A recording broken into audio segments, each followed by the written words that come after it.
Okay, today what you guys will be doing in class, well, I'm actually up in Baltimore, Maryland with my wife, is working on a macromolecule lab, and you're going to be talking about the macromolecules we talked about in class last class, if that makes any sense.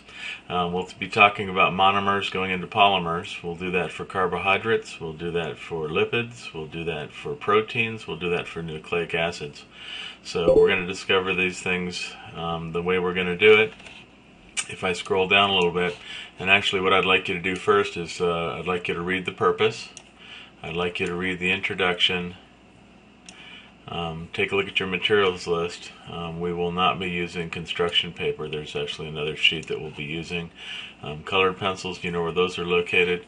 Glue sticks are in the same one, and then the notes for macromolecules, which you have on that PowerPoint presentation. Okay, so we're going to answer the pre-lab questions on the answer sheet, and let me show you the answer sheet. Okay, pre-lab questions right here. What does the prefix poly mean? What does the prefix mono mean? And you can read the rest, and then conclusion questions will be answered later on. I might as well just show you here. Okay, the procedure, we're not going to take that construction paper, like I said up here. We're going to take these, and you can see there's shape A, B, C, D, and E, and as well as F, G, and H. They look like this. So here's shape A, and here's shape A, and here's shape A. I'm whistling my S's.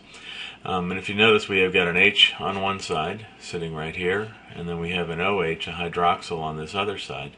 And when they come together, remember, they actually do dehydration synthesis. So that H and this OH will become water.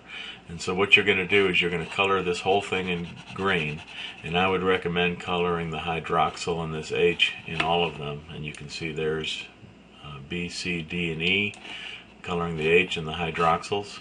I'd color those blue because on the dehydration synthesis, what will happen is this OH, hydroxyl, and this H will come together to make H2O and water, which you're going to eventually cut out so we can get this shape of the F into like H, or we can get this shape of B into E, D, and C, or we can get the shape A into the other shape A. Okay, you're going to color the B blue, C purple, D red, and try to actually phase it in there. Don't color the whole thing solid green. Start coloring in dark green and just make it lighter and lighter as you move in. Remember, when these things actually do work, there's actually another oxygen in here. We get this oxygen bridge.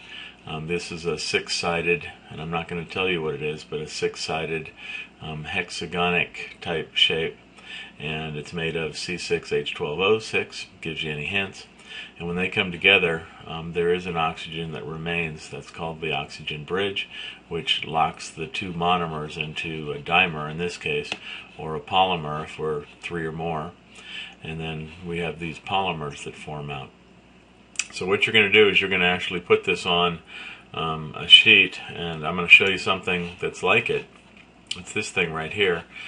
This was actually the way I had kids last year work on construction paper, but I'm actually going to give you a piece of regular normal size paper that actually has a setup on it, and you'll get to see that. I just don't have a copy of that here at home when I'm making this video. So you're going to actually create it on that piece of paper. You'll take the monomers and put them together, and then there's also a space for you to put the polymer on this side.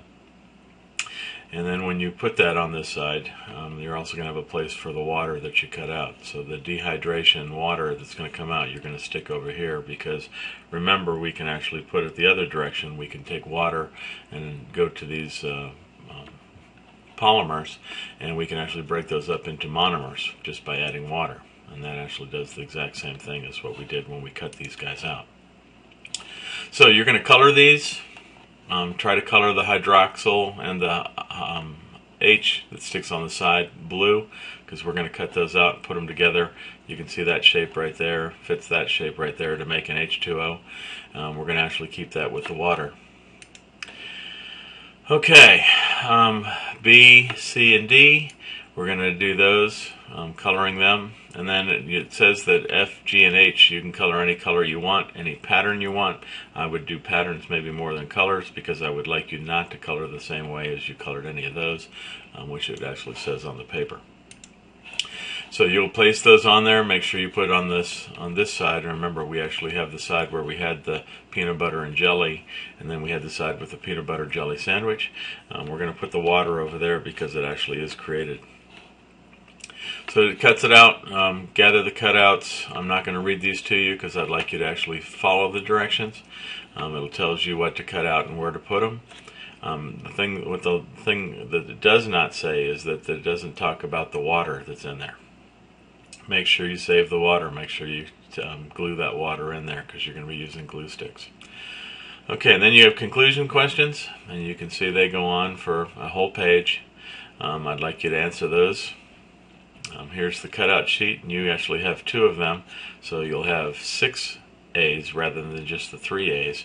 You'll have 2 B's, 2 C's, 2 C's, 2 E's, 2 F's, 2 G's, and 2 H's that you need to cut out. And remember, there's an oxygen bridge that should be there. This lab doesn't show that very well.